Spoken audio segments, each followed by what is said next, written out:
Ya, assalamualaikum warahmatullahi wabarakatuh. Perkenalkan, nama saya Muhammad Jamaluddin Nugroho dengan NIM 0534997746, Prodi Sistem Informasi UPBJJ UT Jakarta. Ingin menjelaskan tugas 2 mata kuliah pemrograman berbasis desktop. Oke, sekarang saya akan menunjukkan kelas menu yang saya buat. Di sini saya mendefinisikan 3 buah atribut, yaitu nama bertipe data string, harga bertipe data double, dan kategori bertipe data string. Kemudian saya juga menggunakan keyword private untuk membatasi akses langsung ke atribut-atribut tersebut. Lalu saya buat konstruktor untuk menginisialisasi objek menu, serta getter dan setter untuk mengakses dan mengubah nilai atribut. Nama, harga, dan kategori adalah contoh identifier, yaitu nama yang saya berikan untuk variabel, metode, atau kelas. Jadi untuk indikator pertama tentang penggunaan tipe data variabel, identifier, dan keyword sudah saya penuhi di kelas menu ini. Sekarang kita lanjut ke kelas main ya. Di kelas main ini saya menggunakan array list ya, teman-teman, untuk menyimpan data menu dan data pesanan juga. Di array list daftar menu ini yang pertama adalah array yang berisi objek-objek menunya. Saya menggunakan array list menu pesanan ini untuk menyimpan menu yang dipesan pelanggan, dan array list integer untuk menyimpan jumlah dari setiap item yang dipesan. Saya juga menginisialisasi data awal restoran. Minimal ada 4 makanan dan 4 minuman. Di antaranya ini untuk makanannya ada nasi goreng, mie ayam, ayam bakar, dan sate ayam. Untuk minumannya ada es teh, es jeruk, kopi hitam, dan jus alpukat.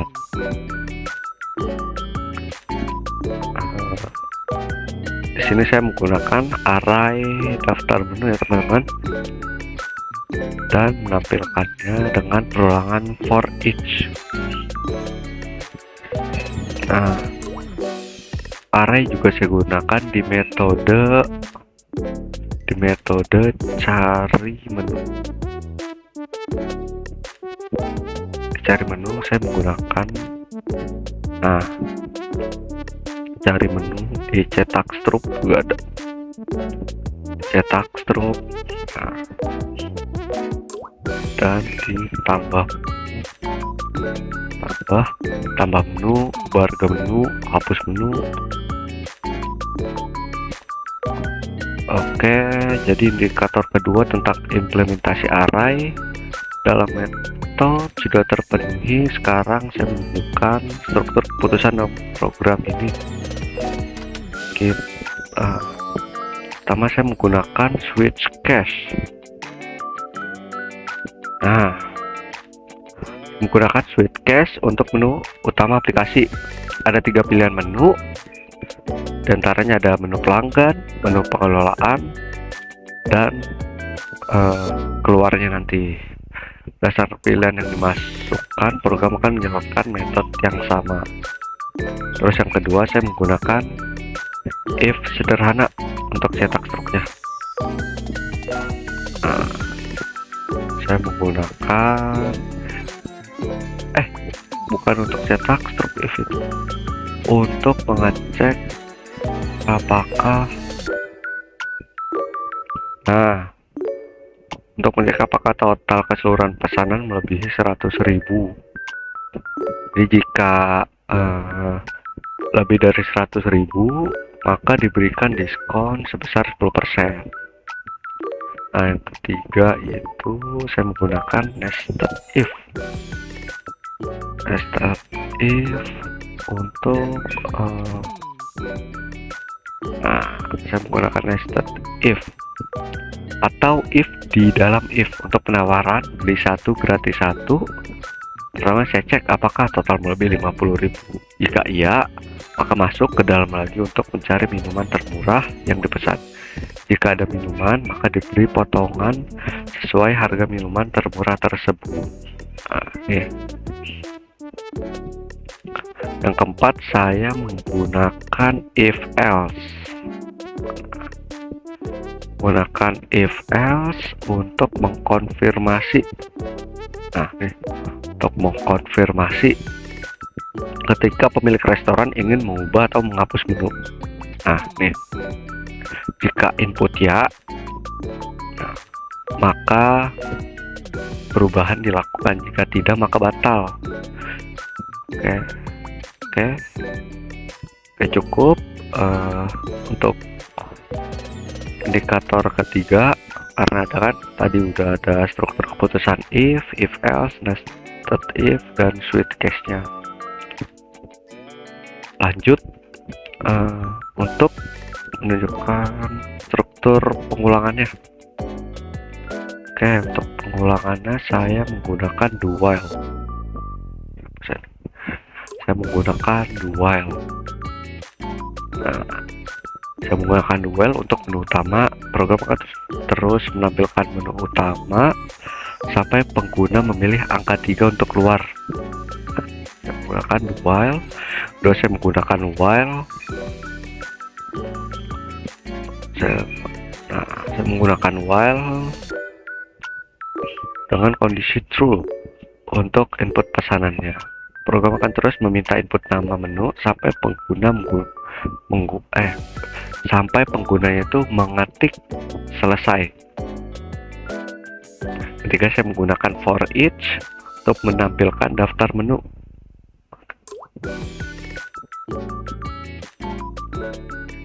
Ini for each untuk menampilkan daftar menu. Karena apa? Karena ini sangat efisien. Saya tidak perlu mengelola indeks secara manual.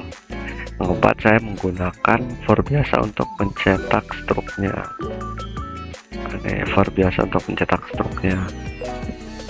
Nah, saya perlu mengakses array pesanan dan jumlah pesanan secara bersamaan.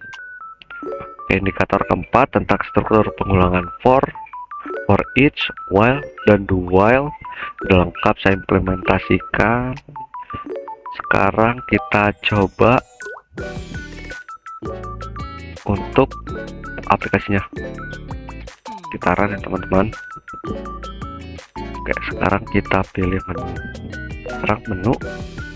Nah, muncul ya teman-teman ya. Sini kan. Sekarang kita pilih menu nasi goreng. Jumlahnya kita buat 2. Kemudian es teh. Jumlahnya 3. Setelah udah, ketik selesai. Yang akan muncul di sini. Nah, ini untuk struknya nasi goreng 2, harga per itemnya 25.000, totalnya jadi 50.000. Es tehnya 3, harga per itemnya 5.000, total jadi 15.000. Total keseluruhan kan 65.000. Kan penawaran beli 1 gratis 1. Nah, 5.000. Setelah diskon kan 65.000. Setelah penawaran 60.000. Pajak 10%. 6.000, biaya pelayanannya 20.000, jadi total yang harus dibayar 86.000. Sekarang kita coba untuk skenario diskon 10%. Kita pilih ayam bakar. Karena di sini kan ayam bakar 35.000, jumlahnya kita tulis 3. Kita ketik sama seperti tadi, selesai. Ayam bakar 3, harga per itemnya 35.000, totalnya 105.000. Total keseluruhan 105.000, diskonnya 10%. Diskonnya jadi 10.500. Setelah diskon jadi 94.500. Pajaknya 10%, 9.450. Biaya pelayanan 20.000. Total yang harus dibayar 123.950. Oke ya teman-teman ya, untuk diskon 10% nya sekarang kita buat menu pengelolaannya. Coba kita buat tambah menu baru ya. Nama menu kita buat matcha latte. Harga misal 25.000. Kategori udah pasti minuman. Nah, menu berhasil ditambahkan. Sekarang kita coba lanjut ke yang kedua. Ubah harga menunya. Kita pilih 2. Nah, sudah muncul ya teman-teman ya. Di sini matcha latte yang tadi kita tambahkan. Kita pilih nomor 9. Kita konfirmasi iya, masukkan harga barunya 20.000. Harga berhasil diubah. Sekarang gantian kita hapus menunya. Nah, nih harga udah berhasil berubah. Masih ada di sini juga.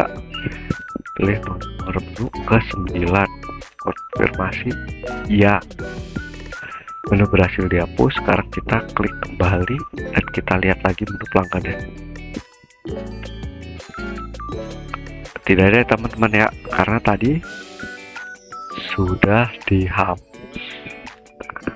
Sudah dihapus, jadi tidak muncul di sini. Oke teman-teman, sekian dari saya. Mohon masukannya apabila ada kekurangan. Akhir kata saya ucapkan wassalamualaikum warahmatullahi wabarakatuh.